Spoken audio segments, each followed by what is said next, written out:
മലബാറിലെ ആരോഗ്യരംഗത്തെ മുൻനിരക്കാരായ മെയ്ത്ര ഹോസ്പിറ്റലിൽ നിക്ഷേപവുമായി ആഗോള നിക്ഷേപ സ്ഥാപനമായ KKR. കോഴിക്കോടുള്ള baby memorial hospital, Chazhikattu hospital Thodupuzha എന്നിവയുടെ ഓഹരികൾ നേരത്തെ KKR സ്വന്തമാക്കിയിരുന്നു. US ആസ്ഥാനമായ പ്രൈവറ്റ് ഇക്വിറ്റി കമ്പനിയാണ് 1976 സ്ഥാപിതമായ KKR. Energy, financial, health care, real estate, IT തുടങ്ങിയ വിവിധ മേഖലകളിൽ വ്യത്യസ്ത ഭൂഖണ്ഡങ്ങളിൽ ഇവർക്ക് നിക്ഷേപങ്ങളുണ്ട്. 1200 കോടി രൂപയ്ക്കടുത്ത് വിപണി മൂല്യമുള്ള മെയ്ത്രയിൽ എത്രത്തോളം നിക്ഷേപമാണ് KKR നടത്തുകയെന്നത് വ്യക്തമല്ല. മലയാളി സംരംഭകരിലെ ക്രാന്തദർശിയായ KEF ഹോൾഡിംഗ്സിന്റെ ഫൈസൽ കൊട്ടിക്കോളൻ 2012 സ്ഥാപിച്ചതാണ് മെയ്ത്ര ഹോസ്പിറ്റൽ. 4.5 ലക്ഷം ചതുരശ്രടി വിസ്തീർണമുള്ള മെയ്ത്രയിൽ 220 മുറികളാണുള്ളത്.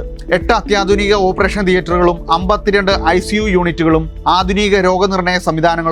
KKR ഗ്രൂപ്പിന് നിക്ഷേപം വരുമ്പോഴും ചെയർമാൻ സ്ഥാനത്ത് ഫൈസൽ കൊട്ടിക്കോളൻ തുടരും. ദക്ഷിണേന്ത്യയിൽ 4 മെയ്ത്ര ഹോസ്പിറ്റൽ ശാഖകൾ ആരംഭിക്കാനും പുതിയ നിക്ഷേപത്തിലൂടെ കമ്പനി ലക്ഷ്യം വെക്കുന്നു. കേരളത്തിലെ ആരോഗ്യ മേഖലയ്ക്ക് ആഗോള കമ്പനികളുടെ ശ്രദ്ധ പതിഞ്ഞിട്ട് കുറച്ചു നാളുകളായി. മെഡിക്കൽ ടൂറിസത്തിന് അനുയോജ്യമായ പ്രദേശം എന്നതാണ് കേരളത്തിലെ ഹോസ്പിറ്റലുകളുടെ ആകർഷണീയത.